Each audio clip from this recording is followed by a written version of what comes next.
Okay, welcome everyone. This is the December 20th public meeting of the Board of Trustees of the Palo Alto Unified School District. The board met in closed session and took no reportable action. Can I get a motion to approve the agenda order? So moved. Second. Okay, student board member preferential vote. Aye. Aye. Colleagues, all those in favor? Aye. Aye. Great. Okay, agenda order is adopted. Dr. Austin.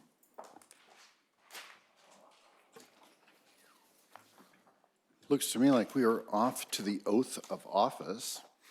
So just logistically, we're going to do the oath right over here in this open space so that the camera can get a nice shot. I'm going to stand to the side so I don't block everybody from the camera. And we're going to do this together, Mr. Drop, Ms. Siegel, together. So let's head on over. So they're coming down there. Great, okay.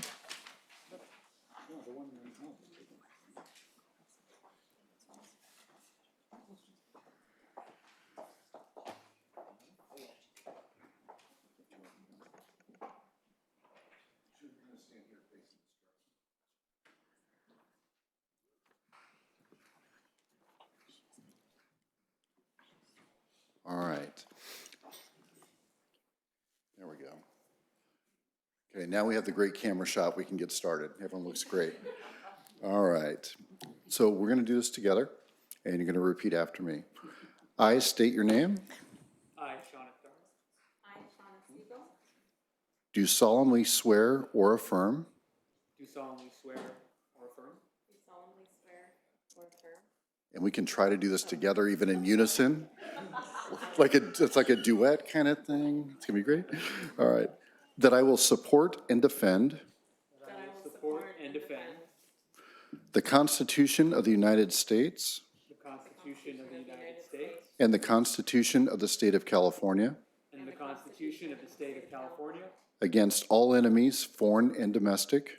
against all enemies, foreign and domestic.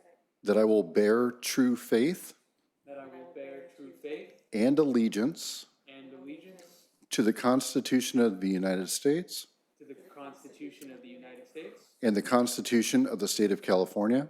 and the Constitution of the State of California. That I take this obligation freely That I take this obligation freely without any mental reservation or purpose of evasion. without any mental reservation or purpose of evasion. And that I will And that I will well and faithfully well and faithfully discharge the duties upon discharge the duties upon which I'm about to enter. which I am about to enter. That's it.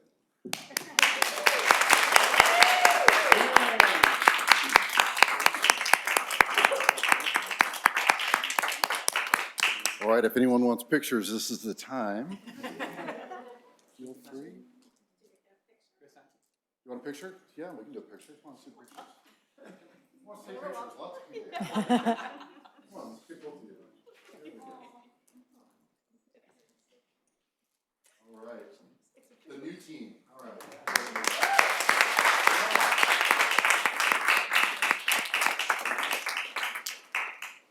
Congratulations to you both.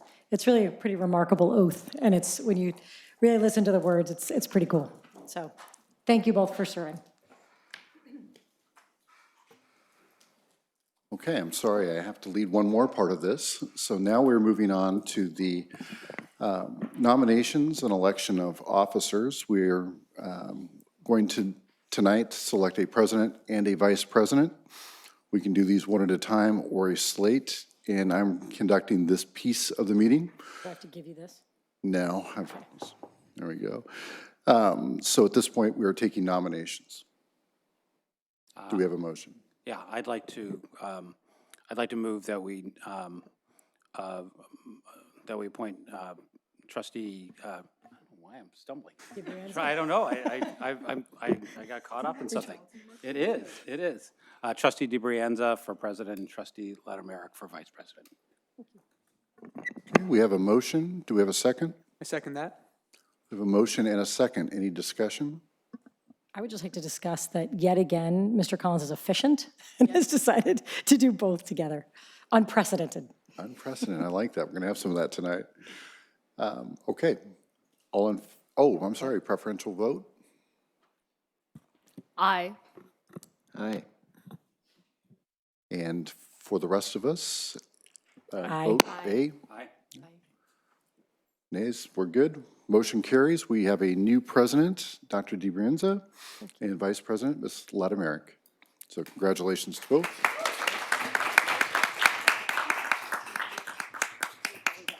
Okay, I'm taking the gavel back figuratively, because I literally had it. I am going to move, we just approved the agenda order, but I'm going to move that we decline the recess for reseating since we don't have to reseat. Is that okay with people? Yeah. Okay, awesome, great. So moving on to, the rest of it is actually right in our agenda laid out. The next thing is to accept the statement of votes and certificate of election results, which is in your packet for all the information from the county certifying this. Do I have Aye. a motion? I move that we accept the statements as presented. Second? Second. Okay, any discussion? Student preferential votes in favor? Aye. Aye. Great. Colleagues, all those in favor? Aye. Aye. Great. Okay. Moving on to E, naming the board representative for a county committee election. You probably read this, and those of you who are veterans know that it's usually the board president. Does anyone have? I move that we appoint President DiBrienza as the board representative to the county committee election. A second? Any discussion? Okay, student representative preferential votes. Aye. Aye. Colleagues, all those in favor? Aye. Aye. Great, okay. Am I supposed to accept the certification of election votes, Vicki? Am I just, we approved it all, but I'm going to say that I accept, the board accepts the statement of votes? The board accepts the statement of votes? Yes, Mr. Collins, when he proposed it, said all three of them. He said, accept the statement of votes and all, Yeah, as presented. the item as presented. Yeah, so all three So we're together, okay? one motion. Okay, great. Thank you for clarifying. Okay, F is the Board of Education committee assignments for 2023. Dr. Austin and I have discussed this a little bit. Some of these committees are not active right now, but most of the, specifically the BBAC, the Board Bond Advisory Committee, but we think it's important that someone get assigned there anyway because we expect that there probably will be work for them to do at some point this year. So we'll have an appointment. I am going to recommend to agenda setting, I guess, that we think about how to deal with the fact that the CalSSD is in the California Association of Large Suburban School Districts. We have not liaised with them in a while, so we should talk about whether that should continue to be a liaison position and committee work or not. And if not, then change our policy so that we don't appoint someone. You're going to say something? Yes? Yeah? I think the last three or so years, I think we've been rationalizing some of our legacy committee and liaison assignments, and I think it would be timely if you want to undertake it to kind of clean that up on the master list, so, Yes. so the ones that are not active no longer appear. Yeah, and there might be new ones coming up for some ad hoc work or whatnot. But yes, I agree with you, and we started that discussion in our meeting this week. But I expect that I will bring back to you any, the agenda setting committee will bring back to you any recommendations for, Ms. Chow thinks that this isn't necessary anymore, or, doesn't use these, or we haven't done work in certain years, and we'll update you. But for the time being, these are our committees, and if you have a particular interest in any committee, just send me an email letting me know that, so that as I'm doing committee assignments over our break, I will work on that, consider that, and bring it back to our next meeting in January. Okay? Great. Next one is school board and program reassignments. That basically means that Ms. Siegel is now assigned Mr. Dauber's old schools. And so for the rest of the school year, That will be your liaison school, and I'm happy to talk with you about that offline. But all the rest stay the same for the rest of the year. Which takes us to the the proposed calendar for Board of Education meetings for next year. And this is just, can we approve it right now? We don't have our 2-meeting rule for this, right? Know that Vicky spent a lot of time checking to make sure that these don't conflict with any particular holidays or any obvious glaring issues for us, for staff, and for any religious observations. So are there any questions, comments? Or do I have a Make a motion? suggestion, since we have erred on this in the past, maybe in an abundance of caution, even though I know it's been carefully checked, that maybe we just bring it back for approval on consent next time and give ourselves a little bit of time. I love that idea. Does anyone have any concerns or questions in the meantime? Great. Okay, so we'll plan on, unless anyone has an issue and raises it to our attention, we'll take a look over again. And community, if you see any concerns, bring them to our attention, please. Otherwise, it'll be on consent in our January 17th meeting. Okay, moving on to what now feels like a regular board meeting. Student board member reports. Mr. Pan? All right. Hi, everyone. I'm Daniel Pan, and I'm here to talk about the events that have happened at Gunn. Right after the last board meeting, Gunn held its annual turkey feast. So shout out to Gunn's Junior Site Council Representative Jasmine Rodrigo for planning most of the event. Parent volunteers lined up in the cafeteria to package turkey, mashed potatoes, and stuffing for our students. As students walked out the cafeteria, they got either apple or pumpkin pie and whipped cream with it. And I think overall students really enjoyed it because it kind of prepared them for the Thanksgiving week. We also had our event called Las Posadas, sorry if I butchered it, on December 13th, where families gathered in the Gunn Library for Mexican tradition to honor the story of Mary and Joseph. Principal Stratton said our SAFE director, Joey Ordonez, did very good work to bring all of the families together for a lively event featuring Mexican music, photo booths, and a lottery game. Next, we had our Site Council Data Night at Gunn, where Site Council representatives and core Gunn staff displayed and talked about statistics at Gunn. This included grades, CASP, and more. Attendees were offered free Chipotle if they wanted to. And also the week after, we had our signature ping pong tournament. This year, we had doubles instead of singles to allow for more student participation. And at the end, we held our winter sports rally, where sophomores Sorum and Xander took the crown at our ping pong tournament. And basically at the rally, Gunn winter teams hyped up the crowd and talked about their goals for the season. Talking about sports, Gunn boys basketball won the Lynbrook tournament and is going 7-0 in record until we lost to Pali last weekend. But it's fine, and we'll stay strong. Our Gunn girls soccer team is also doing very well. They're going undefeated right now, and their next game is on Thursday against Homestead. If you want to watch, it's a home game. We also have some updates on our construction, and I think this is kind of cool when I heard about it because on the board level, we kind of just talk about the budgets and how we're going to plan the construction. We don't actually get to hear the progress of it. But Principal Stratton has told me about like the construction progress. So Gunn has finally finished taking down Building B and is almost done doing so for Building A. The steps that will be next are plumbing, gas, and fire hydrants. And construction was stopped today because of finals and will continue to be like that for most of the week.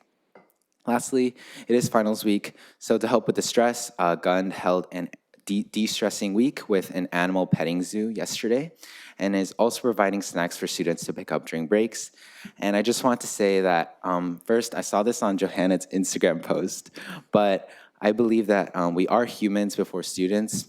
So everyone with finals that's listening, please take care of yourself and believe that everything will be fine. That's it from me. Ms. Sia. Thank you so much, Daniel. Hello, all. I'm Johanna Sia, and I'm representing Pali. As Pally's first semester is coming to a close and we're heading towards finals and the winter holidays, we as students have become involved in a flurry of activities. Starting off with student activities, we also had our Stress Less week at the Wellness Center and with ASB, where students could enjoy hot chocolate, tea blend making, and board games. ASB held one of my favorite Pally traditions, our classic pajama day and cookies on the quad, where we distributed cookies and milk to the student body during brunch. With finals going on this week, ASB took on what used to be called Food for Thought with the rebranded name Snack and Study, where students can study in our library for extended hours and enjoy pizza and snacks to fuel them through the grind. Big shout out to Ms. Thomas, our dedicated librarian, who is supporting us by being there to run the library after hours. We had our first prime time event, or student-led activity during our prime period on December 7th. Students got the opportunity to make egg waffles for our very first pilot, and we're hoping to see even more creative events for next semester. Our grades have been holding events for their classes as well. Freshmen held their first class event, a donut decorating social, on Thursday, December 8th. Sophomores had their spike ball tournament in late November.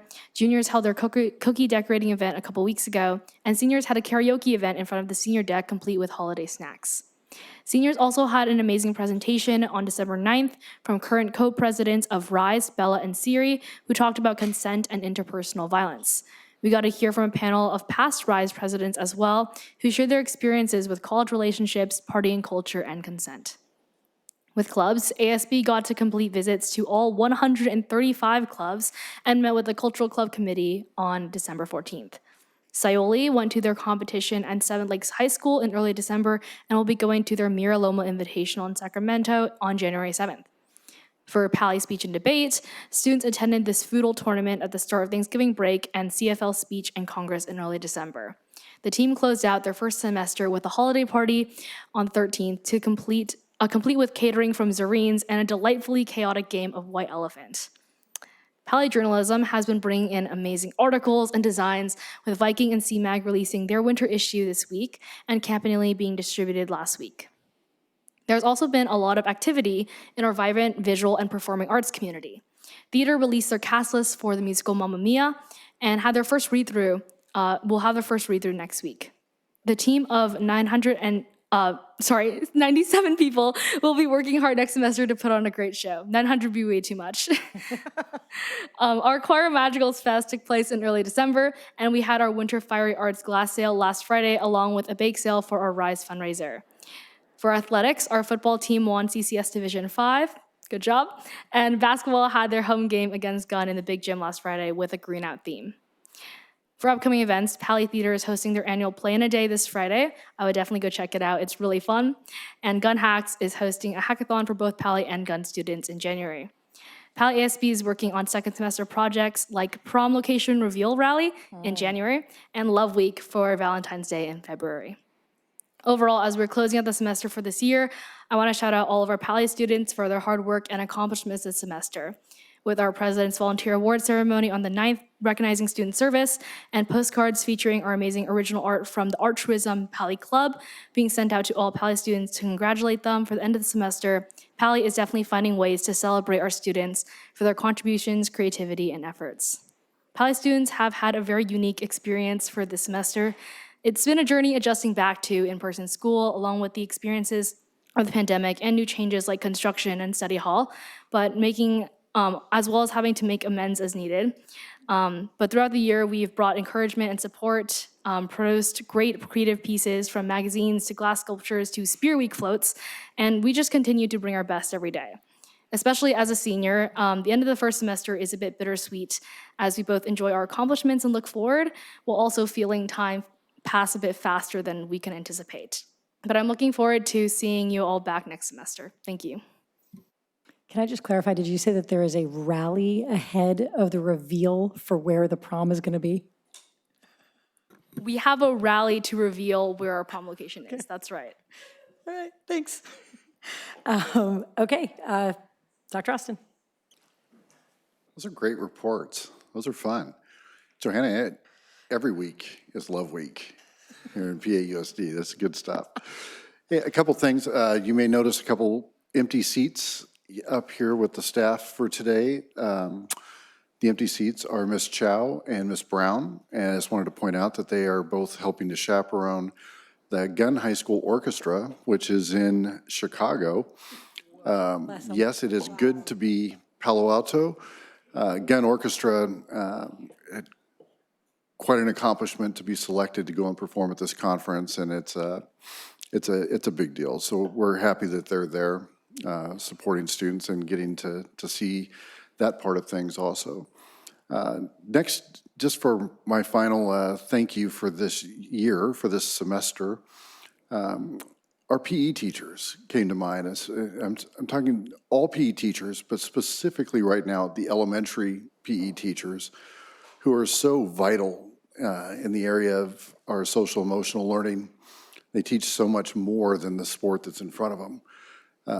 I love going to elementary campuses, and because we have on campus PE teachers, which not every district does, it's really nice to be able to walk around and see what's happening out there, whether they're teaching team sports or they're trying to introduce something novel, like, for our little kids, pickleball would be a new thing. But for them to get to sit there and teach them how to do these things and the care that they put into it, and then taking all the extra steps to teach kids how to win and to lose and to interact and all those things that are really healthy things. Last point on that, I went to a conference not long ago, and the keynote said, wouldn't it be great if schools operated more like Foursquare games? So yeah, we all laughed, and then we're like, okay, tell us what you mean by that. It said people stand in line, they wait their turn, the game goes quick, and when you get out, you just get in line and get to come back in. It's not the end of the world. You get to restart. And those are the kinds of things our PE teachers are teaching kids about, getting out on something is not the worst thing in the world. You can come back in. And just a really good reminder about the things that are taught in our schools that have nothing to do with what the kid might think they're learning in the moment. So thank you to all of our PE teachers. Nice. Thank you. Okay, moving on to open forum. As a reminder, open forum, it looks like we just have 3 comments, so that would be 2 minutes each. I think 2 are in person and 1 is on Zoom. We will alternate between those. If you're here in person, come on up to the microphone and make sure you can hear yourself through the mic so that people at home can hear you. And let's get started with Christoph Luz.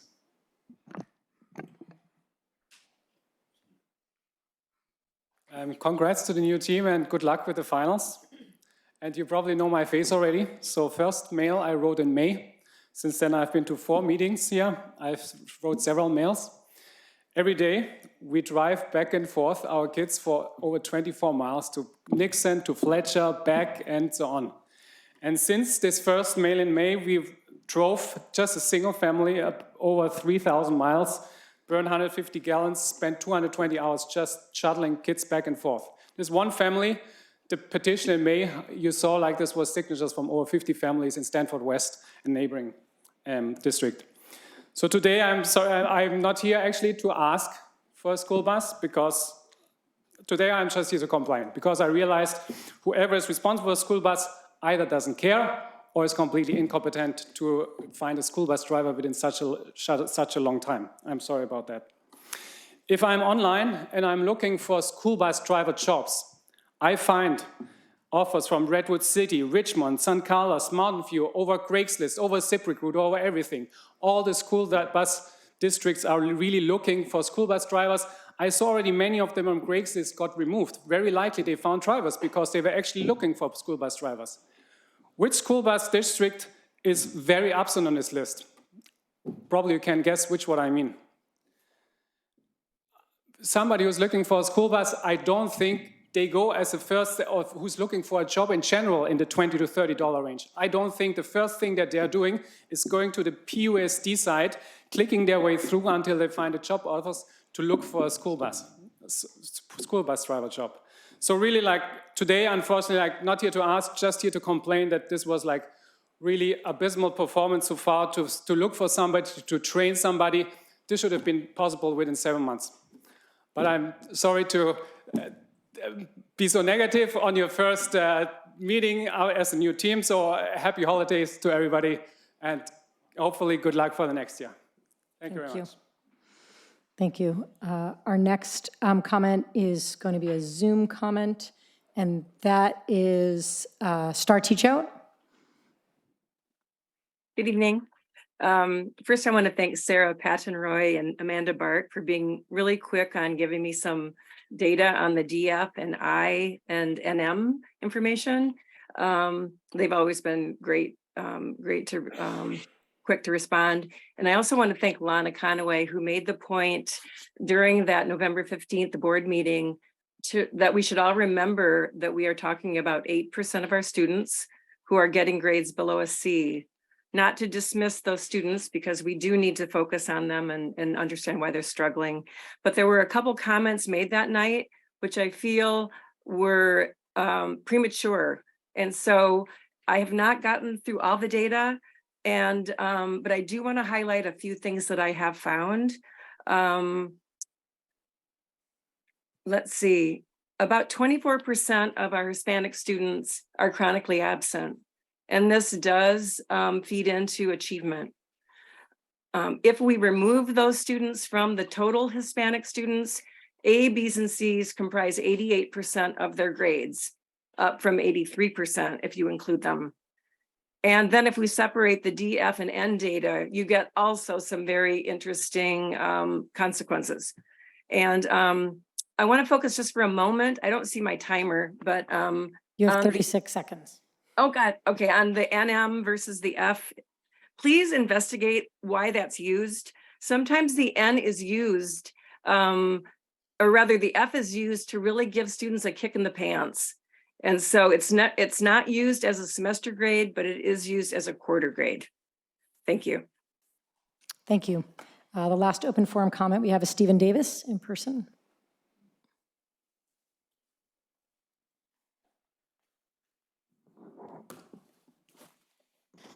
Good evening. Congratulations to both of you. First, a general concern. I have children at both Fairmeadow and JLS, and the intersection of Cowper and Meadow has literally hundreds of students going through it, and cars, and a driveway from the school, and cars in 3 directions, and occasionally, briefly, a couple of students trying to be crossing guards as opposed to a real crossing guard. I am scared walking across that as an adult. I don't know what is going on. There are real crossing guards at other intersections on Meadow. That intersection is a hazard, and we're waiting for someone to get hurt or worse. 2, this is the season of holiday giving, and I've been asked to give support to our staff and teachers at both JLS and Fairmeadow, and the principal and the janitors. One group that has not been included are any of the wonderful special ed teachers, therapists, and staff who are the people who take care of my son most of the time. This continues the tradition of not including special education in teacher appreciation and other activities, and certainly continues to reinforce our status as second-class citizens at best. Thank you. Okay, moving on to the consent calendar. These items are considered routine, and I don't know why I can't get rid of that, and will be approved in one action without discussion. If a board member requests an item to be removed from the calendar, or a citizen wishes to speak to an item, it will be considered under action items. Do I have a motion? I'd like to have item E pulled, please. Item E, the approval of the new course offerings. Yeah, and otherwise I motion that we approve the consent calendar as presented. With E removed. With E removed. A second. Okay. Any others? Okay, student board member preferential vote. Aye. Aye. Colleagues, approval of the consent calendar with E removed. All those in favor? Aye. Okay, great. Now, moving on to our first action item, that'll be 5E, the new course offerings. And Mr. Collins. Thank you. I just wanted to briefly thank the teachers. We get this item once a year to approve new courses, and we used to have all the teachers come down and present them, and I don't think they enjoyed that particularly, but it did give us a chance to recognize and thank them, so I thought we could maybe have the recognition and thanks without the dragging them down to 25 Churchill at night. Because I do think it takes a special effort on teachers' behalf to find these new courses, figure out what they are passionate about and what the students will appreciate learning, and to then run the process by which they get to the point where this is actually proposed to us. And it's not, I don't think it's a trivial process for people to get a course approved and presented to the board for approval. So I just really want to thank the teachers who, have the passion and exercise their passion on behalf of our students to offer these great courses. So that's all I have. Wonderful. I actually had comments on that one too, and was wondering if we could just approve it, and then I could just say on a side note, I'd like to go back to high school and take baking and pastry, because it seems ridiculous that it was not available when I was in high school. So with that, I move that we approve item E as presented. Okay, second? A second. Okay, student board members? Aye. Colleagues, all those in favor? Aye. Great. I'll just Okay. follow on Dr. DeBranza's comment to say, I took foods with Cindy Peters when I was in high school, so I know this course will be great. But was it pastry, though? Was pastry in No, it? I wish it was. Let me just note, there is not a prerequisite to baking and pastry. You don't have to go through food before you take baking and pastry. You can just go straight to baking and pastry. So, yes, for sure. Skip to dessert. Okay, so item 6A, it's the first interim budget report. Dr. Austin? Yes, Ms. Yu is already there. So there we go. We're going to turn this over for our first interim report. And again, as we had already mentioned, Ms. Chow is out today, but we are in very capable hands. Thank you, Dr. Austin. Good evening. This agenda item is the presentation of the 22-23 first interim. Due to the submission timeline, we asked the board to waive the 2-meeting rule for this item and seek board approval following the presentation. For tonight's presentation, we'll summarize the items for the board. First interim is the actual budget changes between budget adoption in June and October 31st. It does also include estimates for revenue and expenditure from November through June 30th of the current fiscal year. Then, following the board approval, it gets submitted to the county for review and audits, then forwarded to the state for final submission. We are submitting our first interim with a positive certification, which means the district can meet the current year's expenditure and our expenditure obligation in the 2 subsequent years. Typically, you will see an adjustment to the revenue and expenditure in the first interim. When the budget was adopted in June, these were estimates based on the information that we have at the time. Then, as the new fiscal year rolls in, new information unfolds and adjustment has been made. These adjustments include the prior year carryovers or the unspent dollars, realigning staffing expenditure based on actuals and projected costs, a new property tax projection, parent donation. Donations are budgeted as we received. And we are getting also one-time grants and adjustment to the ongoing state and federal grants. This is the comparison between our adopted budget and the first interim. As illustrated, our beginning fund balance has changed. This is due to the closing of the books in August. When the books were closed, our fund balance increased by over 1% or $3.5 million. The revenue and expenditure have also changed due to prior year carryover, staffing alignment, and one-time grants with offsetting expenditures.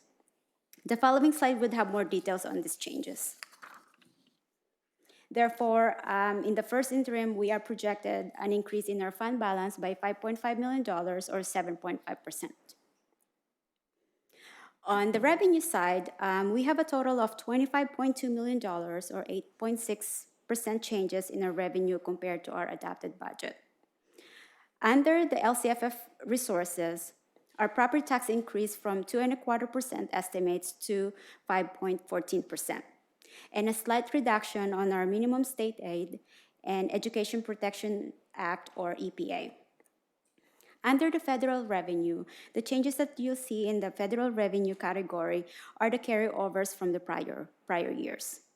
Under the state revenue, this comprised the prior year carryover, additional funding for our expanded learning opportunity program for the year 22-23, and we have received a 2 one-time grant, which is the Arts, Music, Instructional Material Block Grant and Learning Recovery Emergency Block Grant. These 2 additional one-time grants have an offsetting expenditure as well. Under the local revenue, this comprised of prior year carryovers, additional parent donation that are budgeted as soon as the revenue is received, and in addition, an increase in facility rentals. Lastly, the fifth category is transfer in. We have reached an agreement with the bargaining team to discontinue the use of benefits calculator. Therefore, the required transfer has been eliminated to reflect this agreement.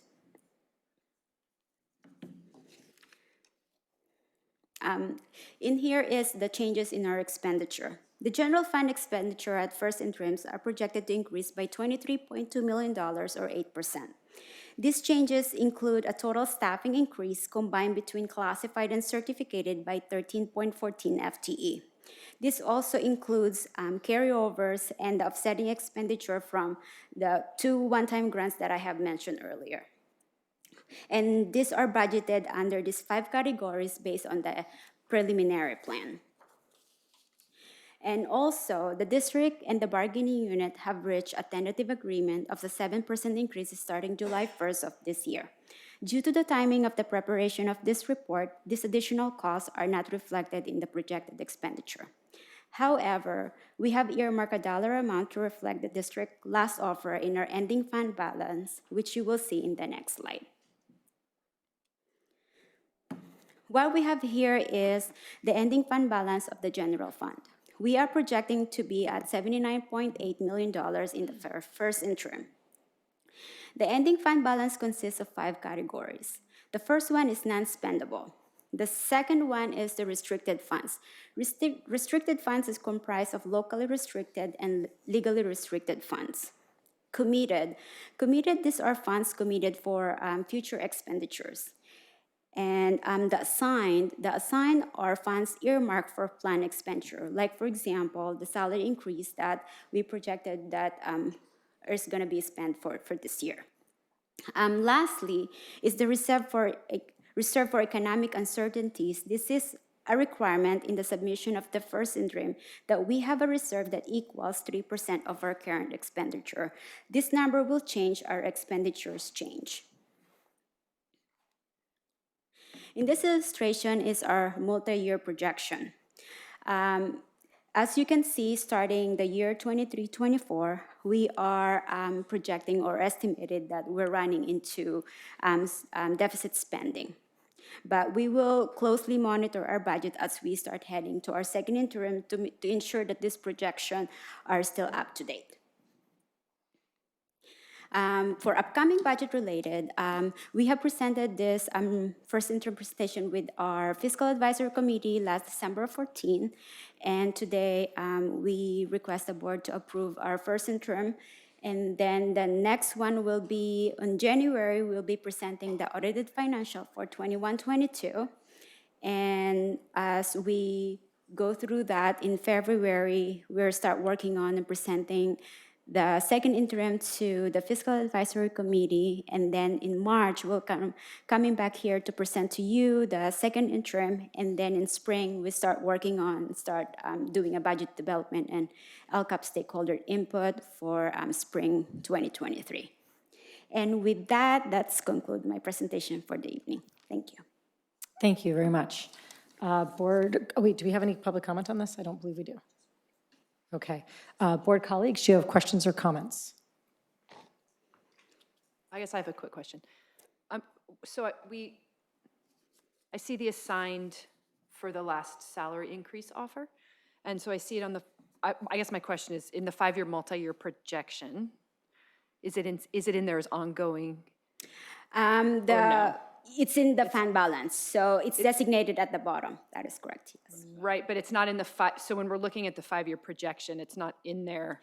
It's not a part of the expenditure. Right.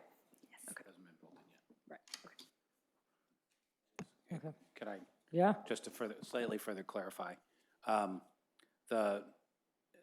know the way this has been done in the past, actually, I know these two, that we put in standard escalators. I think it's like 1.8% for the revenue and around 1.5% for the expense items, it looked like. So there hasn't been, this isn't an operational forecast with a lot of underlying puts and takes. We're just taking the existing budget and basically running it forward as a spreadsheet exercise. That is correct. Yeah, which neither incorporates any thinking, not only not our best thinking, but no thinking at all about what property taxes will do the next 5 years, or about what salary increases will do the next 5 years, correct? Correct. Yeah. Okay. Any comments, questions? No? Okay. Student board reps, any comments or questions? Okay, I just have one question. In the, a couple of slides back, understanding the changes to expenditures, there's a huge difference between the adopted budget and the first interim for books and supplies. Can you tell us, give us an idea of what that was that wasn't anticipated when we adopted our budget last year? Yes, I can clarify that, but that's a great question. So what we do is when the driver of those changes are those two big one-time grants that we receive the beginning of the year. They are close to $10 million, and we have a preliminary plan, and those are plans usually are tied to materials and supplies and contracted services. And as we start having conversation on how these funds are being spent, then we shift and move the budget around based on the final adopted plan. Okay. So to follow up on that, you had mentioned when you were showing us the increase in state and federal revenue that there was offsetting costs. Is that the offsetting cost? That is correct. Thanks. Okay, great. Any other questions? So I think we have to vote to waive the 2-meeting rule. Do I have a motion for that? So moved. Second? Okay. Student board members preferential vote for waiving the 2-meeting rule. Aye. Aye. Colleagues, all those in favor? Aye. Aye. Great. Okay, we have waived the 2-meeting rule. Do I have a motion for the recommendation? I'll move to certify and approve the revisions. Second. Okay, any other discussion? Student board members, preferential vote? Aye. Aye. Colleagues, all those in favor? Aye. Aye. Aye, great. Okay, thank you so much. Grateful. Moving this back over, we're moving on. I think we'll be seeing Mr. Holm up here We sure will. a little bit, authorizing contracts for a few projects that the property committee has already seen. Yes, good evening. Good evening. Welcome, new board member. It's great to have a new member at the dais there. I'm going to talk about both items B and C together. They're both essentially the same thing, just different sites. Fire alarm upgrade projects, as we've talked about before. We are working through our sites trying to upgrade our fire alarms, and so these are both scheduled for Escondido and Addison. We had 3 bids for each of them. The low bidder was the same company. We have not worked with them in the past, but we think this is a pretty straightforward project. So the amount at Escondido is $612,000 total project cost, and the amount at Addison is $655,000. Addison will be done this summer. Escondido will be done partially in the summer, and then it'll tie in with the construction. It's actually designed to go ahead of the construction for the brains of it, and the construction will tie into it, and the whole campus will be done when the current construction project's done. I'll also note that Addison, we bid last spring, and the price was almost double. And because of that, we held off, and that just and so we're pleased that the numbers came down substantially, and reflects I've never actually seen that in my career, but I think that reflects the strange times we're in with supply chain delays and variances that just a few months has made a big difference. So. Okay, great. Board members, this is up for action. I don't know if anyone has any questions. No, these are action. These are action. If anyone has any questions, comments, or wants to make a motion of them together or separately. So just clarifying, we saw these last time. We talked about these. yeah, We talked usually- about this project in general, right? When we have the multiple, go to DSA, go out to bid, and then we always, what is considered the second meeting is the approval of the contract. Got it. I move that we authorize the award, authorize the approve of change orders, and approve the project budget of $612,000 For Escondido. for Escondido. Okay, do you have a second? Second. Great. Any discussion? Okay, student board members, Aye. Aye. colleagues, all those in favor? Aye. Aye. Great. Okay, and for C, does anyone have a motion? I move that we approve, Mr. Collins is busy tonight. award the trying to help you, trying to help out our new, Yeah, I like new it. president here. That we authorize the award of the contract, authorize the superintendent to approve change orders, and approve the project budget of $655,000. Great. Second? A second? Okay, student board members, preferential vote? Aye. Aye. All those in favor? Aye. Great. Thank you very much, Mr. Holm. Moving on to the discussion of the night, I think a lot of people in the audience are here for. Dr. Austin. No pressure. All right. We'll start by just stating a fact. It is rare for us to bring an item before the board without all of the details worked out. We just don't do that. Yeah. Tonight, we are looking at a proposed agreement that still has work to do on the legal side. This is to say that we're not in a position to present this proposal for approval in January if we are unable to resolve some issues. This should not be seen as a lack of support for the project, and we're optimistic that we can resolve the remaining issues with the county. As of today, we're in active negotiations regarding some technical points. We've made progress. We're just not there yet. As previously discussed on several occasions, an affordable housing project is proposed at 231 Grant Avenue in Palo Alto. Part of the reason we are having the legal issues is because the project, for better and a couple little places for the worse, is unprecedented. Attorneys appreciate having precedent to look at, and we just don't have any. So in essence, this is why our legal team is working directly with the county council, is the unprecedented nature in several aspects of this project. We're trying everything possible to clear the legal obstacles so the board can make an informed decision based on the concept of housing for employees without having to worry about getting us in trouble with the law. Megan Pearson and members of the team that I've been working with are here in the audience this evening and may be called upon by the board to answer questions. As you can see, we have a lot of attachments and information for this item, about as many as we've ever put on an agenda. Since this project has been on the radar for many years, I thought I would just summarize some of the important aspects. As I looked around at our team, I think I'm the only one who's been here since the beginning now. It's funny how that happens. So I know this about as well as anybody who'd been working directly with the team. This is an access agreement. Okay? We're asked to pay $50,000 per unit for access for our employees to enter into lease agreements with a third party at a reduced rate. It is not an ownership agreement. Employees must have a minimum qualifying household income and may not exceed maximum household salary caps. All of those are in the packet. There are quite a few scenarios. I'm not going through each of these on the low end and the high end. Qualification limits fluctuate based on the size of the unit, studio, one bedroom or two bedroom, and the household income. We have surveyed multiple times. Our latest survey received 300 responses from PAUSD members who have expressed interest in the project, which could be anywhere from 0 to 29 units. Unfortunately, we have no way of knowing household incomes, so it is unclear how many would actually qualify, either on especially when we talk about the high end. We only have our employees' income, so that's something that has to shake out later.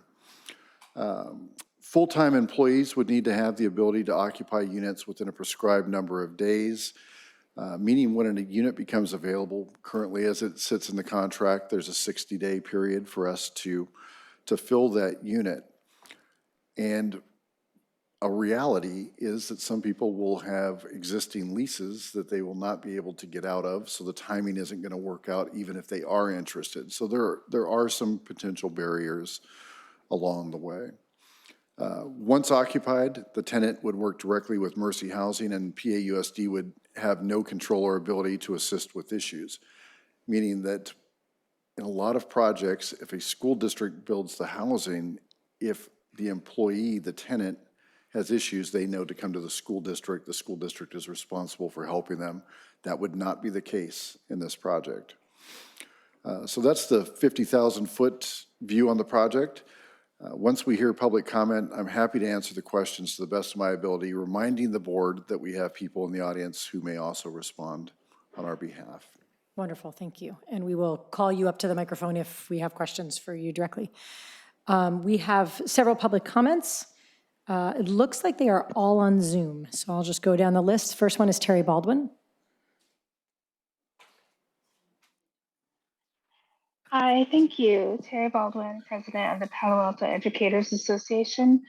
I am speaking because PAEA is very much in support of this project. I've actually been involved with it for many years at its inception and trying to help get this project done and approved. While there may be some issues and it is unprecedented and there's always things that could be better, and but there also is this chance to really help our educators and our classified staff to live in the area. And I think that is something that is amazing for our educators, because they won't have the long commute, they can feel a part of the community, and they won't have to rush out in order to not be in an hour's worth of traffic each way. So we really support this and hope everything can be worked out so that we could be part of this partnership. Thank you. Thank you. Next, we have Amy Sung.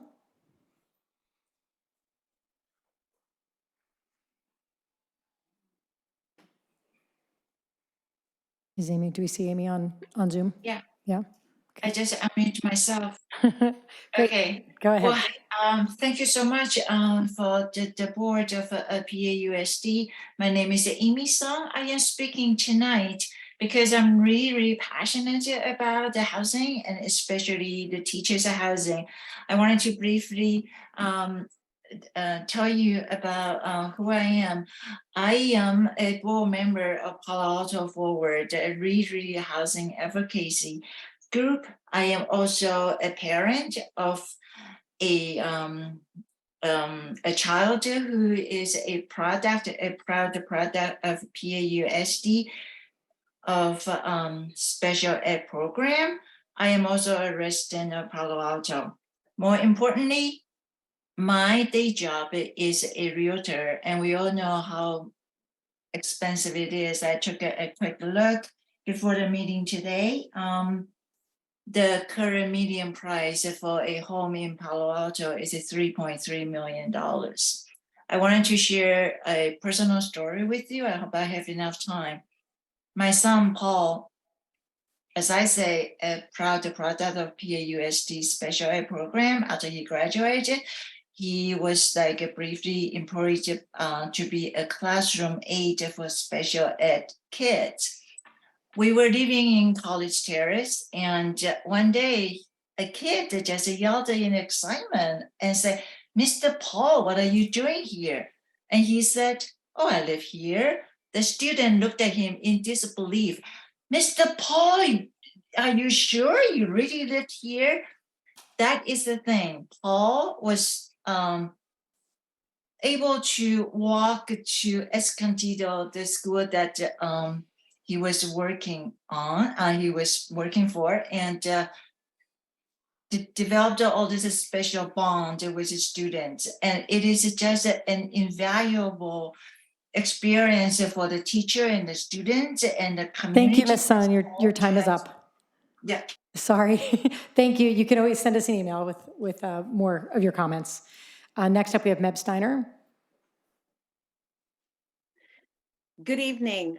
This is Meb Steiner, president of CSEA Palo Alto Chapter 301.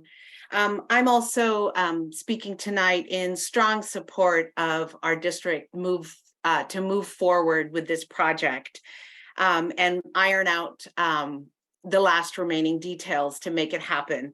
Just the same as PAEA, CSEA has been a part of this since the inception. And want to really thank Supervisor Simidian for sort of getting the ball rolling with the county property, and all of the partners. Abode and Mercy have been incredibly responsive, and I want to also thank Dr. Austin and leadership for moving the ball forward and collaborating and being great partners. So I really appreciate all of the efforts everyone has put in to get the project approved, to pass all the hurdles for getting the building approval done. And I urge us to move forward with this. It is so critical that we address this issue. I recognize it is not going to solve the housing crisis or even get housing for all of our educators, but it is an incredible opportunity at a one-time cost for our district to have housing that is literally in our backyard, in the very heart of our district, with access to so many different schools very quickly. And it would be a true shame if educators in Palo Alto Unified were not living in educator housing that is built in Palo Alto. So I just want to express my thanks to everyone for the efforts that have gone into it thus far. And I really, really urge us to move forward with this. It's an incredible opportunity. And I look forward to working collaboratively to work out any remaining issues or details. Thank you so much. Thank you. That was perfectly timed. Okay, next we have Amy Ashton, I think also on Zoom.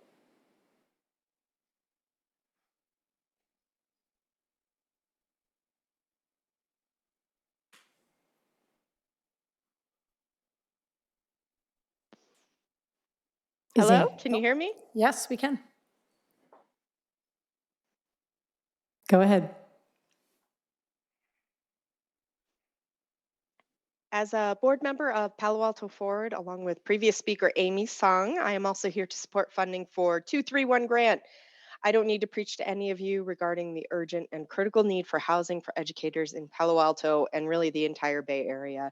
This project is an exciting opportunity for teachers in the district, and what a perfect location in terms of access to area schools, Caltrain, bike routes, and the retail and services on California Avenue.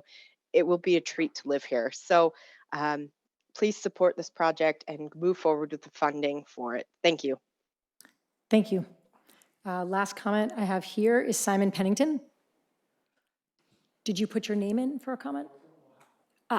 Okay. If you can go over to Vicky over here, maybe she can help you. And in the meantime, if Simon is on Zoom, Simon, you have 2 minutes.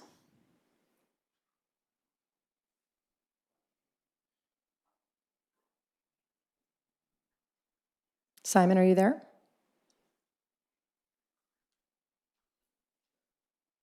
Okay. So we'll give Simon a chance to come up, and as soon as you've written your name down, come on over to the microphone and you can have your 2 minutes. Yep, come on up. And if Simon shows up, he can go after. And if you wouldn't mind just stating your name for the record. Sure. My name is Terry Holzmer. Many of you may know me as a long-term substitute teacher here in the district. First of all, I want to offer my congratulations to Shauna and to Deepak for their election, and hope that their goal will be to help substitute teachers in the district. I want to make a quick comment about the 231 grant. I am totally in support of teacher housing. I think it's essential to our community, and it's very important that we house teachers in our community. But I'm also a neighbor. I live less than 100 yards, 100 feet actually, from the proposed site. And for a long time, we've been concerned about the construction of the project. We've been concerned about the fact that it's an environmental site. I don't know how many people know that, but there's a plume, a toxic plume that runs underneath this site. And we would like to know more information during the construction. We'd like to participate, have a more participatory role. And I would encourage you to impress upon, not just the county, but impress upon Mercy Housing that they need to work with the neighbors. We care about what happens in our neighborhood. We cared about the public safety building. And all these projects have been going on at the same time. And we're concerned about emergency access and all the things that every other neighborhood in our city cares about. And I would encourage you to impress upon those powers that be, maybe not your powers, but impress upon them that it's essential to work with the neighbors. Thank you. Thank you. Okay, and just one more attempt here for Simon Pennington on Zoom. Okay. All right, that is all public comment. So board colleagues, if you have questions or comments, either for Dr. Austin, for Mercy Housing, I see Supervisor Smitty in there. If you've got any questions for him, go ahead, Mr. Drop. Thank you. A lot of this is recap, because we've talked about this a number of times in front of the board, but it's important as circumstances change and projects change. I think it's important to remind the community why we're here and what we're talking about. I happen to think that the absence of housing for our critical community workers, our teachers, our staff, our firefighters, our police officers, our nurses, our doctors, all those folks who support our community and who, by the way, commute hours and hours and up to hundreds of miles away from Palo Alto to come serve us, is a great tragedy. And it's one that's born out of what is also our great benefit, which is being the heart of Silicon Valley and being the seat of such innovation and affluence. And so it's a double-edged sword. Housing shortages, the housing crisis is a regional problem, and this is a regional solution. It's not, there's no perfect solution, and 29 units is, of course, not all the units that we would need to support our teachers, but it's a start. And to me, it represents sort of what we would consider a pilot, right? I mean, it's an ideal, and 29 units will mean a significant amount to 29 people. But to us as a district and a community, I think it will represent something more. And in my mind, I hope it represents, a step to something more in the future. The question that I ask myself as a board member, as a trustee, right, is as much as I am a supportive of housing, when it comes down to the vote, is okay, what is the tangible benefit this offers our district? And is it fiscally responsible to move in this direction and allocate $1.45 million to do so? And I think it is. If we can work out the legal issues, I think it is, because, this is a potential retention issue. We don't have a retention issue now. We have, I think, done a fair amount of study on that issue, because that's been a concern board members have raised many, many times before. We don't have a retention issue now. But as some of my colleagues have pointed out in the past, we may in the future. And certainly with the positive survey results that we saw, the interest that staff and teachers expressed, I think it's very likely that in the future, if other districts buy in and we don't, there may be a retention problem down the line. Maybe not directly related to the lack of 29 units, but certainly related to a perceived reticence to engage in the idea of staff and teacher housing. So I'm very supportive of this. I'm very supportive of future steps that this would lay the foundation for us to continue on the path of bringing our teachers and staff into our community, which in my mind only serves to benefit the students. We do have some logistical, legal issues that Dr. Austin alluded to. I certainly hope those can be resolved. I know those are being worked on. And of course, those would obviously be legal compliance issues can be hurdles. And so I hope those get resolved so we can move forward with doing what I think is what we should do, if we can do it. So that's really it. I want to thank all the folks involved, Mercy Housing, Supervisor Smidian for bringing this forward. Certainly Dr. Austin, who's done a lot of work on this, I think almost exclusively trying to get to yes. And so, again, this is a step, but I think a potentially very good one if we can make it work. Other comments? Siegel? Okay. I want to echo Mr. Dorop's comments. I want to thank Supervisor Joe Simidian for spearheading the project, as well as Mercy Housing and Abode for helping to bring this project forward. I would also like to thank my board member colleagues for engaging in this issue for the past few years, and our city council for their significant contribution to this project to help our PAUSD employees. I also want to thank Dr. Austin and his staff for their time and work in helping move this project forward and making sure that each provision is legally compliant, as teacher housing is unprecedented for this district. As a former teacher who got priced out of a Palo Alto apartment when my rent suddenly went up again, I deeply understand the need for teacher housing in this community to be able to continue to attract and retain teachers.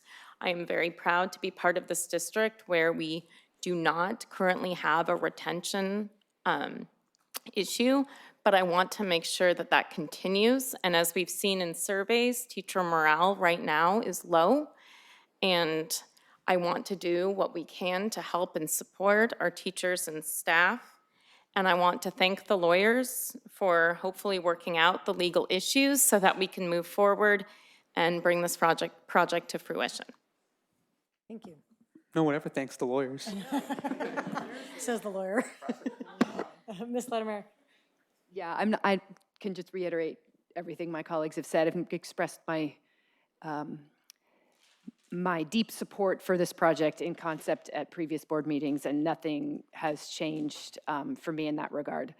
I also recognize that lawyers are conservative by nature, and so I appreciate that they are doing their job and making sure that we're getting this right, because I agree with my colleague, Mr. Drop, that ideally we're sort of creating a model here for public-private partnership moving forward. And so let's make sure we get it.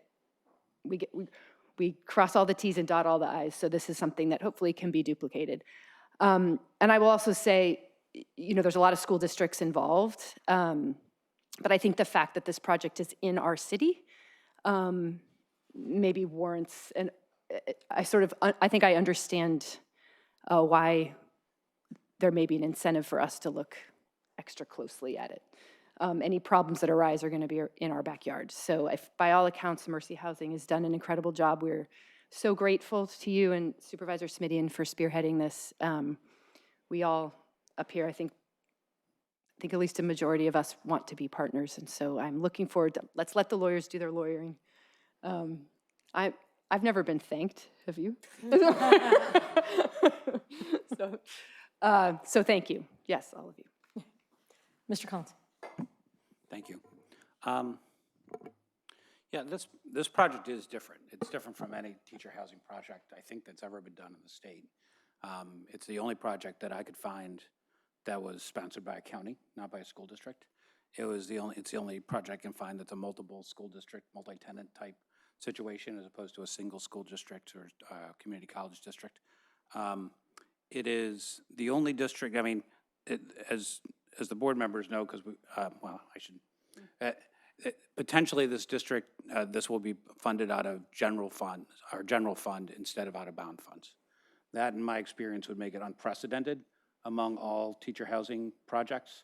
To every teacher housing project that I've researched, including San Mateo Community College, Santa Clara, Jefferson, literally everyone, the San Francisco projects that have been discussed for years are all either funded out of certificates of participation, which is basically a bond funded by the rents or by school bonds directly.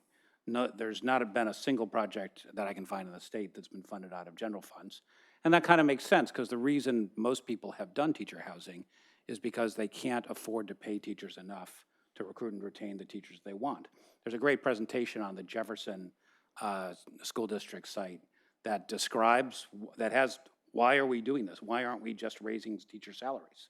And the answer is because we don't have the money to raise teacher salaries, but we do have bond funds and available land. And so, when I first discovered these projects back in 2015, when, at San Mateo Community College, it was like an economic miracle, because they were turning an unused parking lot into basically compensation for their staff. They were using their balance sheet to basically create income statement income. And not only did it pay for itself, it didn't require any general fund contribution at all. It ultimately was going to become when the debt was paid off, it was going to become a revenue generator into their general fund. So it was like, the ultimate free lunch.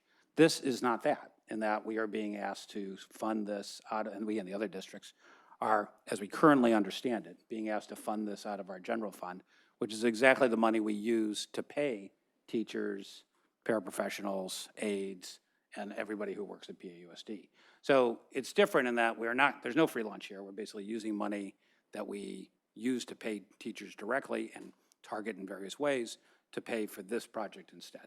So I think that's to me, a very important difference, because, for instance, as has been pointed out, we're talking about $1.5 million. We could take $1.5 million and use it to fund $5,000 signing bonuses for the next 300 hard-to-fill positions, which would include special educators and high school science teachers and student aides and, as we heard today, bus drivers. So instead of having targeted funding that goes at the places that we do have high needs, we're using basically untargeted funding that's distributed by lottery to people who probably will, if the people who apply for the lottery represent our staff as a whole, are not our hard-to-fill positions, are our easier-to-fill positions. And as Mr. Draw pointed out, as we've talked about many times, right now, for the last, as long as people remember, we have a multiple. If we have 10 open positions, we have 30 or 40 applicants. So we have plenty of applicants, and this is a district that I believe it was 2019, we had a retirement incentive program. So far from having a retention problem, we're actually paying people to retire early. And I mean, all that's just context. That doesn't say yes or no about this project, but it just helps put in context why this project is different than others. At some level, it's a matter of price. Right? So if we were being asked to pay $1 for these units, then, as I've said before, it'd be like an IQ test. Why in the world would anybody say no if it cost $1? I mean, of course we'd want it if it cost $1. On the other hand, if it cost $1 million per unit, we would almost certainly say no, because, oh my God, $1 million a unit, $29 million for housing that, kind of supports a slightly reduced rent for 29 people. That probably doesn't seem like the right use of $29 million. So that, to me, that says, okay, there's a price where this makes sense and a price where it stops making sense. So one of the things I tried to do was figure out, well, what is that price? And is $50,000, is it a deal? Or is that not the best use of funds? And it was a really hard problem. It was a really hard problem. One of the things that I don't think you can't do is compare the $50,000 access fee, as Dr. Austin, I think, very appropriately termed it, to the, I think it was $890,000 building cost. Somebody's nodding. Thank you, I got it right. $890,000 building cost, because what we're not getting is the economic benefit of the unit. The people who pay the $890,000 collect the rent for forever. So we don't collect any rent. We're basically paying for an option, paying an access fee, so that somebody else can pay rent to somebody else. So it's pretty hard. It's the closest I could come up to is like buying an option on a stock. It's like, how much is an option on a stock? It doesn't bear any relationship to the price of the stock. It has to do with, your expectations about how things move. I ended up concluding that was a bad analogy, but it was the best one I could come up with. So it was pretty hard to figure out if $50,000 is a bargain or more than we should pay. One way, though, that you could tell whether something is a fair price is whether other people who are similarly situated are willing to pay it. And here we have other districts that are being made the same offer. Now, right now, my understanding is that only Foothill, De Anza, they're the only board that has considered and approved that. Do you know otherwise?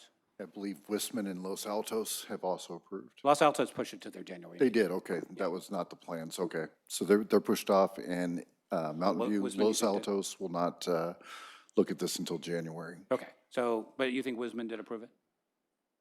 I know that it was scheduled to be with my last conversation with their superintendent. I do not know if You they guys know, received you guys all final went to the approval. meeting, right? It was discussed similar to this, but not up for vote. Okay. Thank you, thank you. Up to the minute reporting, thank you, appreciate it. So we have some indication, though, that, others are considering it. And Foothill De Anza, I talked to one of the board members there, they did consider and approve it at their November meeting, I think, or maybe it was their December meeting. And they took 12 units at $600,000. So there's at least some indication that others may express interest, may be willing to pay this price, which would give me at least some comfort that, we're not alone in thinking that this is a reasonable price. But one thing that got me thinking as I thought about this, is this a reasonable price and why, and will other people pay it, is the reason this, part of the deal here, a large part of the deal, is subsidy. There's a large subsidy attached to this project, right? There's a subsidy, the county's putting in money, the city is putting in $3 million of affordable housing money. Meta, through what I think was a settlement of a lawsuit, right? Put in $25 million. So there's a significant amount of economic subsidy into this project that is part of what makes it work, and so why people like us can pay $50,000 for access. So, but one of the questions that came up as I thought about subsidy is we are slotted here for 29 units, and the other districts are each slotted for 12. And the question is, for subsidized units, why does Palo Alto getting more than double the number of subsidized units that other districts are getting, especially since at least some of the other districts have significantly lower salaries than ours, significantly higher turnover than ours, and significantly serve a higher need population than we do. And that, I didn't come up with a good answer for that. I mean, the history of how I went back and looked at videos of old board meetings to try to understand where the 29 come from, and you probably remember. I asked, right? Yeah, Can we have you more? were the person, that's what I remembered too. Confirmed by the videotape, that we basically said, well, can we have more? And the answer, I think, no decision was made at that meeting, but later I checked with Dr. Austin. He said he worked with people at Mercy and the people at the county, and they eventually came back with this 29 proposal, and all of a sudden our number was 29. But the fact that we asked doesn't seem like a good basis for allocating a subsidy. I think it's a great basis. Well, it is from our point of view. Right. But from the point of view of, what's best, somebody referred to this, I think Mr. DeRopp, as a regional solution. Maybe you did, as a regional solution. From the point of view of the region and the best interest of all the families and all the students in our region, I'm not sure that this allocation is the right allocation. And I did, I talked to other board members, obviously representing only myself, and they're representing only themselves, to see whether they thought there would be interest in others. If they thought that, if they were aware that other additional units might be available, and if so, would they be interested? And the answer seemed to be yes. The answer to the first question was no, and the second question, yes. So one of the things that I'd like to ask is if we can revisit, I think that it seemed like it was an ad hoc allocation process where they went out with 12 for everybody. They came to us with 12. Everybody else said 12 sounds good. We said, can we have some more? And we ended up with 29.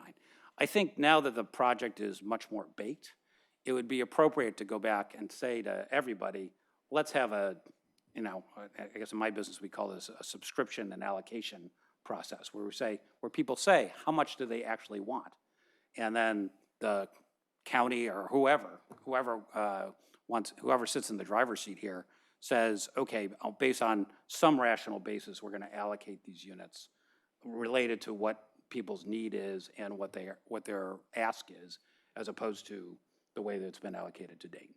So I would feel more comfortable with that because frankly, I feel a little uncomfortable that we'd be paying 1.5 million on something that I'm not 100% sure is going to generate the kind of benefit that we would hope.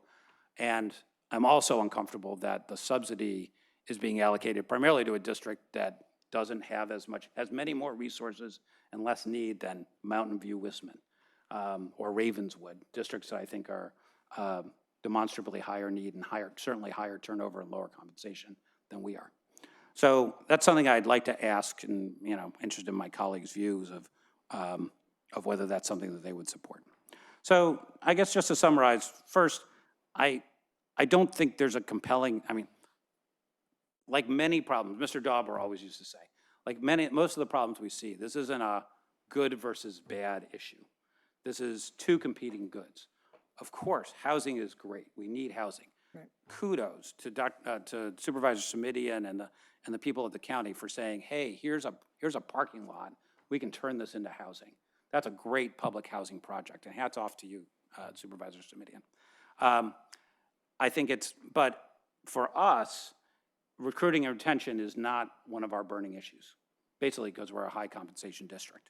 And so I'm hesitant. I don't feel compelled to do this, even though, especially if it's necessary to take it out of general fund money, which really the only 85% of our general fund dollars go to funding compensation and benefits for our staff. So it's not like if we don't put this money into housing, it somehow flows away from our staff. We just pay it to staff in some other way. And what I'd like to propose is that we try to pay it in ways that targets the high need positions that we have, as opposed to this, which doesn't really target the high need positions that we have. So that's one. It's not especially compelling. At some price, it's definitely a go, but at some price, it's a no-go. It'd be good to see more confirmation from these other districts that they feel supportive of the price that's been named. Third, though, we shouldn't hoard the benefit, that we should let's try to get this redistributed in a way that's fair to all the parties that are subscribing. And I would like to see, my understanding is that we have tried to negotiate more targeted things like starting bonuses with our bargaining units in the past. It's not really germane to this issue, but I really hope that we can revisit that because, we had this gentleman come up and talk about the buses from Stanford West. That gentleman, as he said, has been here a few times. He has been so gracious and so patient and so articulate and articulating the concern and the need and the stress and the burden it places on his family and other families. And it breaks my heart. That we cannot provide a bus driver, something that we historically did there, that we can't do it. And I gotta believe that signing bonuses would help. So it would be great if we could negotiate with our bargaining units a way to use signing bonuses to try to fill these very hard needs, because the need is real. So sorry for my long speech. That's all I got. It's a long speech. Thank you. Thank you for your thoughts. Student board reps, do you have any comments or thoughts on this? Questions? You don't have to. Just if you do, this is your shot. Yeah, I wasn't gonna comment on anything, but I guess, I actually knew that this was gonna be in discussion before the agenda came out, because one of the teachers at my school reached out to me to basically kind of like talk about the problem that they had with the new teachers.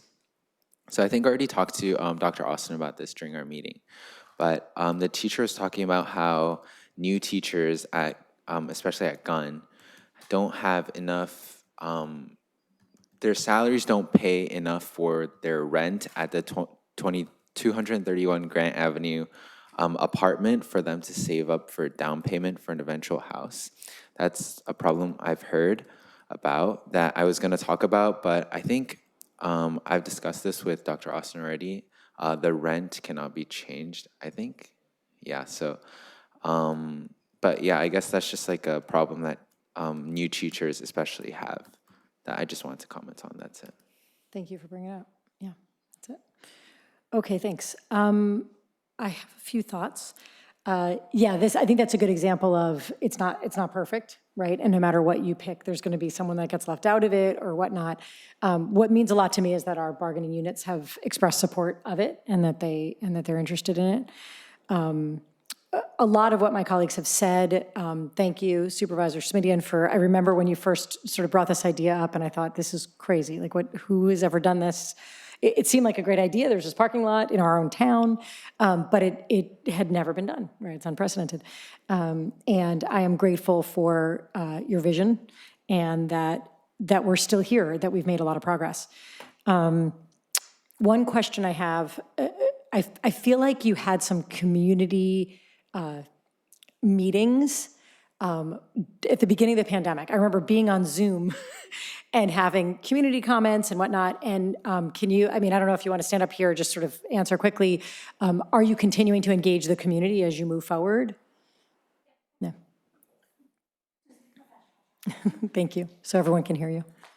Yes, so I'm Megan Pearson with the Bode Communities, and Kelly Hollard was with Mercy Housing, and we're the developers for this project. We did have a series of a lot of community meetings prior to the pandemic. We haven't had that many in the last few months because we're just kind of working out the details. But once we get closer to our construction start, which is hopefully in April 2023, we will be having community meetings again and engaging the community, and especially the community in that neighborhood.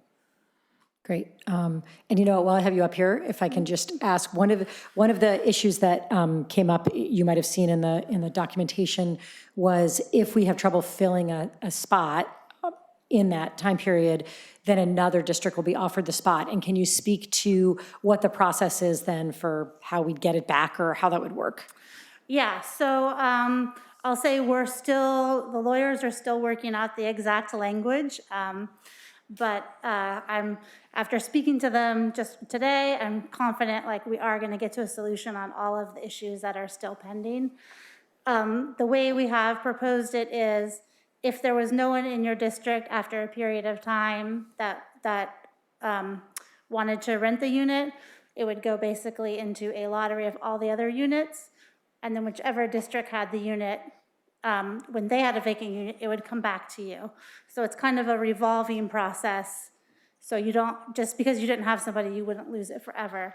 But like I said, we are still working out the exact language amongst the attorneys, so. Okay, just wanted to clarify that. I'm also really excited about the possibility of this project for us. As several of my colleagues said, really as a possible future model for a public-private partnership for what is obviously a need throughout the state and the country, not just for educator housing, but for all kinds of housing. In this case, luckily, we're talking about our educators. As I stated, our bargaining units are both expressed interest in this. So I am hopeful that our lawyers can all talk to each other and work out all the details and make it work. When it comes to, us being kind of hoarders of units, I would say that as a regional housing advocate, I am sympathetic to that. And as a PAUSD school board member, I am not so sympathetic to that. I think that there's lots of other, projects going on, and Ravenswood is talking about, building their own entire housing project. I am excited about us being able to be a part of this.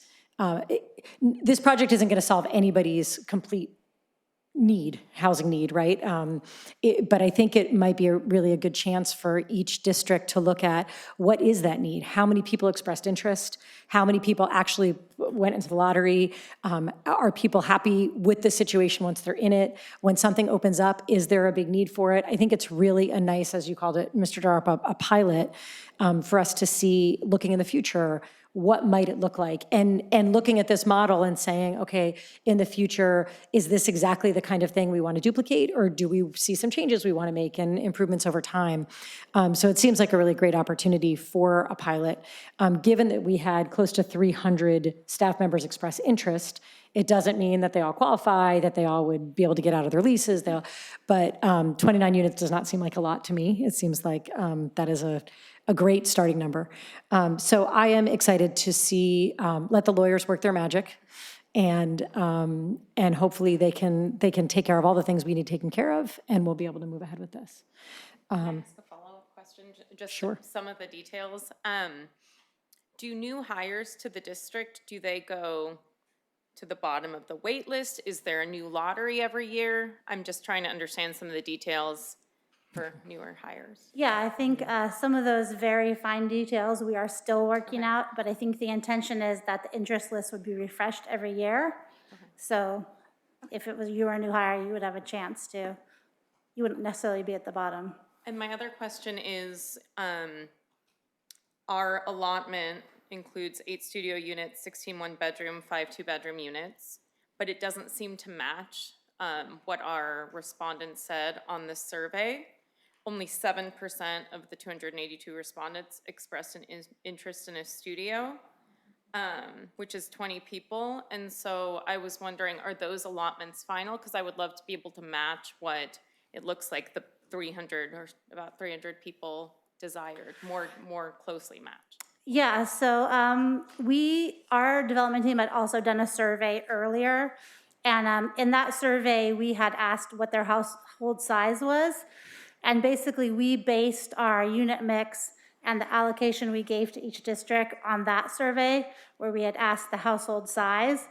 So we believe that what we're offering the district matches, the people in your district. The question on this survey was, what kind of unit would you desire? And, with funding regulations, there's occupancy requirements. So like one person couldn't be in a 2-bedroom. So we think based on the need from the survey that we did, it matches. I mean, I think there's maybe a little bit of wiggle room here and there, but Yeah. Oh, wait, so to follow up on that, so a single person could want a 2-bedroom, but they're not going to qualify for a 2-bedroom, is what you're saying? Right, okay. Correct. That makes sense. Yeah.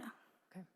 Is that it, Ms. Eagle? So you're saying that in the survey, it did not say these are the specifications for a 2-bedroom. Anybody could have just asked for a 2-bedroom. But even though the rent is higher and it would change the ratio of your income, you think that maybe that happened on the survey? I think that's what happened, yeah. I mean, I don't know, but I'm just, based on the survey we did on asking people what their household size was, it matches the kind of the distribution we've given, so. Is that all, Ms. Eagle? Okay, Ms. Latimer, did you have anything else? Okay. Okay, great. Well, hopefully, optimistically speaking, we hopefully will be able to bring this back at our January meeting, and depending on where lawyers wind up. And if not, we'll have an update that we're not there yet. We'll have an update. It'll either be on the agenda or it'll be in your update. Yeah, I mean, we still have some hurdles. I want to be just really clear about this. This is not like a couple loose end things. There's a pretty significant issue that we need to work through. And we are heading into winter recess. Yep. And as soon as we come back, the first Friday is our time to post the agenda. Yeah. So we have short work on this if we're going to get it to the January board meeting. Okay. Well, lawyers, if you're listening, get to work. Okay, thank you. Thank you all for coming. Okay, I believe that we get to see Mr. Holm up here again for the next 2 items. If he wants to do them together, I'm all for doing them together. I mean, they're just discussion items, so we don't have to approve anything. I'll do them separate only because it's different consultants. Okay. But, so first item B is an addendum to LPA for additional design services at Escondido for the price of $39,300. The bulk of the work is for redesigning access for emergency vehicles to get out onto the field and coordinating with our fire driveway and such. Great. Okay. That's all. That's it? Yeah. Okay. Anybody have any questions? Okay. Take it away. And then the next item is authorization to issue addendum 14 to SV Architects for design services at JLS Middle School.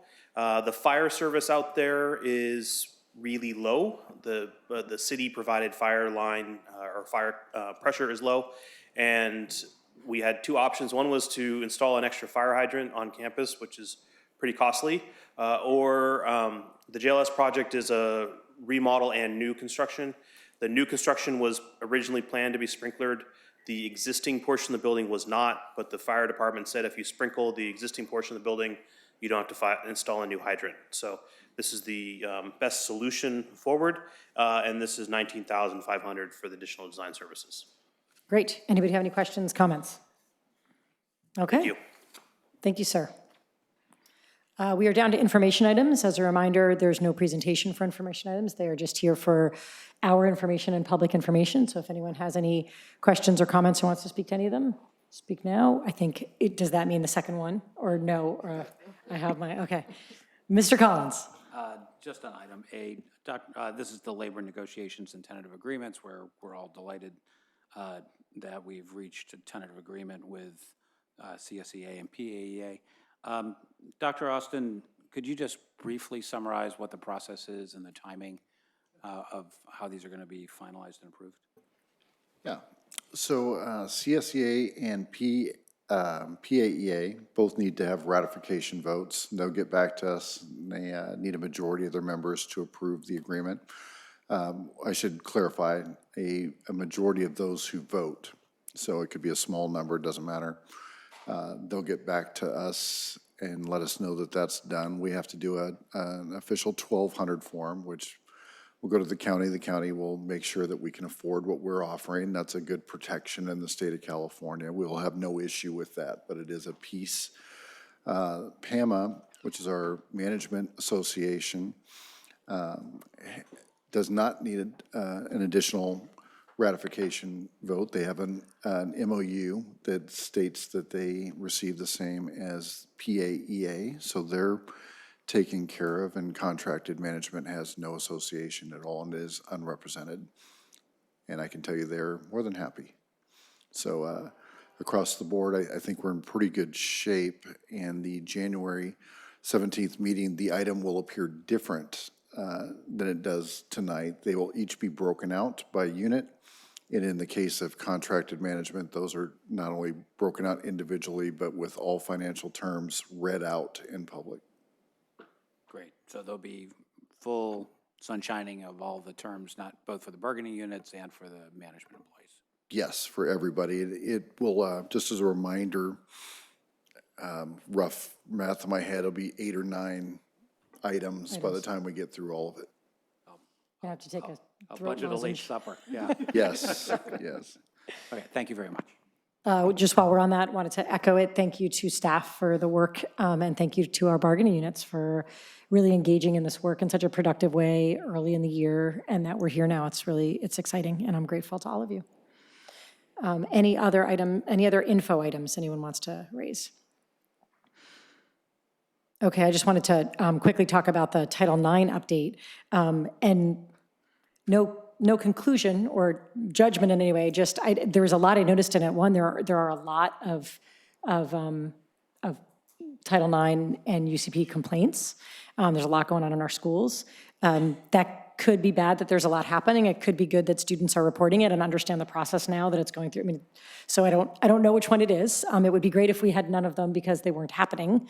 But I think that, we've got 2 big high schools and middle schools, and so we're going to have some. And so I'm glad students are reporting them. It also looks like the, I'm going to say turnaround time is shrinking somewhat. I think we're getting through them efficiently, and I think that comes from experience. I think we've got some good staff working on it. I also noticed that they're not all coming to the Title IX office. A lot of them are being dealt with on site.